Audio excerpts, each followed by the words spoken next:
just came out here to this very, to me, a special spot to show you what was just standing merely 20 yards right behind me, and that was two piebald deer, being a white and a brown deer, these two mostly white. Been watching them for about 2.5 years now, just absolutely beautiful, gorgeous. I just wanted to share with you this morning just the nature of God's beauty. And sadly, as they just stepped off, so hopefully they'll come back somewhere in the next 5 or 6 minutes. But good morning and welcome to this week's Lively Bible Encounter, entitled Sharing in Christ.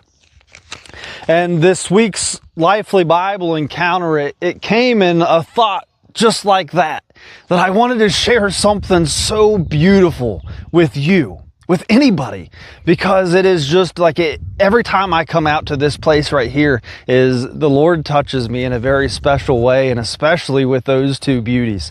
But in that also is what it's caused me to do is reflect on months of conversations that not that I've had, but also that I've heard from other people.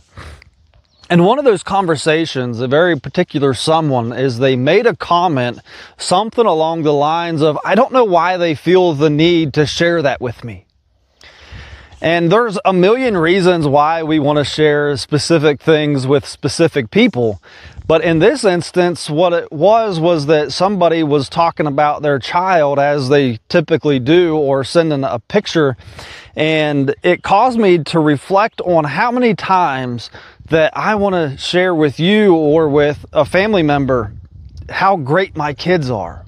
Maybe they're not so great to everybody else, but we watch them grow up. We watch them take their first steps. We hear them say their first words, read their first book, do their first multiplication, and the list goes on and on and on. The rewards come and so on and so forth.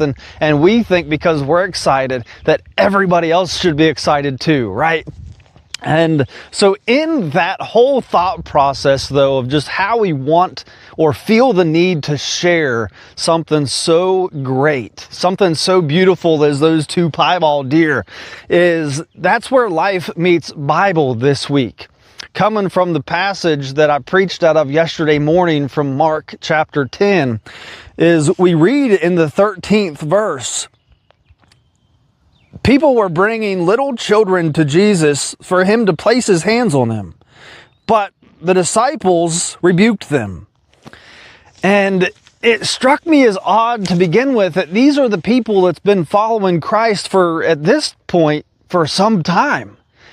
And they're rebuking people for wanting to bring their kids in for Christ to lay his hand on them, whether it's just for a simple blessing, maybe they needed healing, or whatever it is.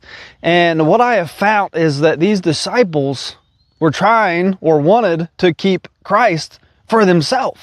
They didn't want to share in that. And it made me question many things about the disciples moving forward. Like, did they really know Christ in that moment? What he was able to do, even more than that, what he wanted to do. And that's to have a relationship with merely everybody, to include you. He wants to have a relationship with you.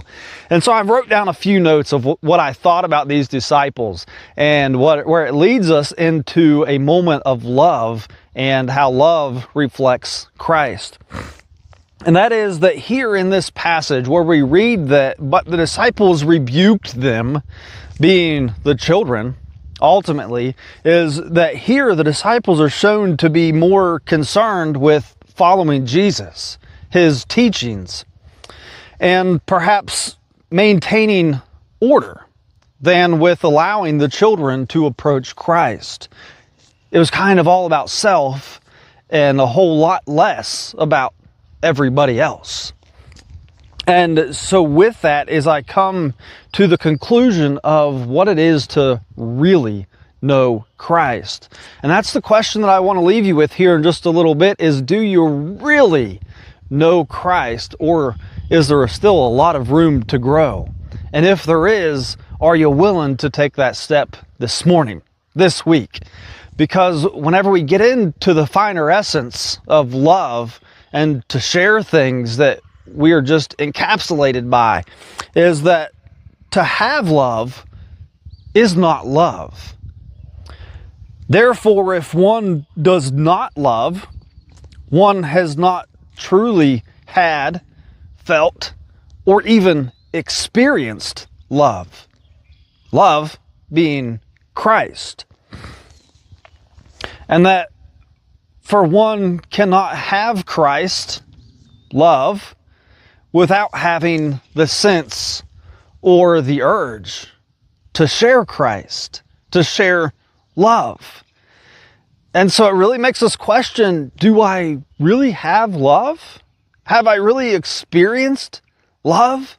Have I really experienced Christ? If I'm not wanting to go out and tell the entire world. I really wanted, and I'm hoping maybe in the next couple of weeks I can get you to see these two beautiful specimens that God created and put here for you and I. Because they're just gorgeous. But one and the same is, I have even a greater urge to make sure that you know who Christ is.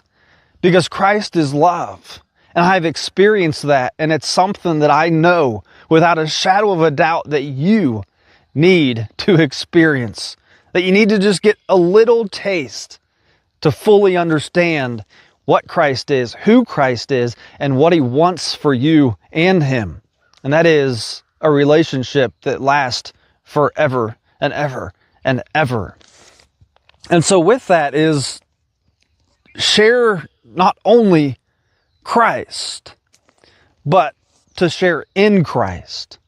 To share not only Christ, but to share in Christ. And that is, if we share in Christ, that's to share who He is, what He can do, what He has done, and what He is willing to do.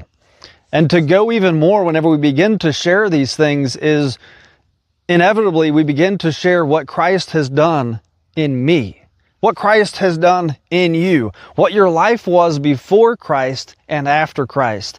And if there's no difference between the before and the after, let us be real with ourselves this morning and acknowledge that maybe I don't really know Christ.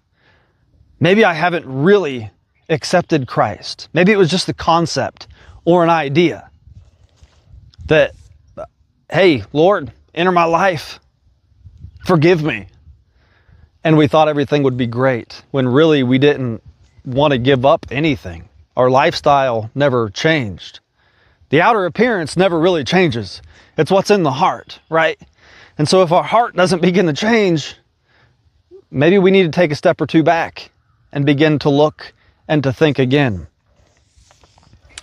And so the beauty of the relationship, just as that between a parent and a child, where we want to tell the entire world, this morning I want to tell you about Jesus. And that is that He wants a relationship with you. That Christ is love. That Christ is the very core of what love is and what love can be. And if you haven't experienced that, and maybe you're feeling that compelling this morning, that I want to feel this love. I want to feel the beauty. I want to feel something that I have an urge to tell the entire world about. If that's weighing on you right now, why don't you pray? Get down on your knees. And maybe you're in a place where being on your knees isn't very acceptable. Just close your eyes for a moment. Pray out to Him. Raise your hand saying, Lord, here I am. Use me. Father, forgive me for the things of my life. For I know that I'm a sinner. Lord, take control of me and make me new, that I may have a relationship with you. Just pray out to Him. And maybe you know who Christ is, but you want a deeper relationship. Pray out to Him also.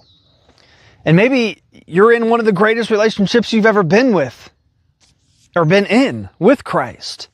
If that's you, I ask that you would simply reach down, hit that share button, hit the like. That way somebody else out there is going to be able to receive this message. Somebody in your friends list that we're not communicating with, hit that like, hit the share. Make sure somebody else gets this message of who Christ is and what love is and what it really feels like to have love and want to share whatever it is that's so good in their life, because we need to be sharing Christ as he calls us all to go and make disciples of all nations. Let us start this morning in making disciples of all nations. Hit that share. Pray to Christ. Let him use this message. Let him use you, and invite him into your life right now to show you what love really is. And I thank you for joining me on this week's Lively Bible Encounter.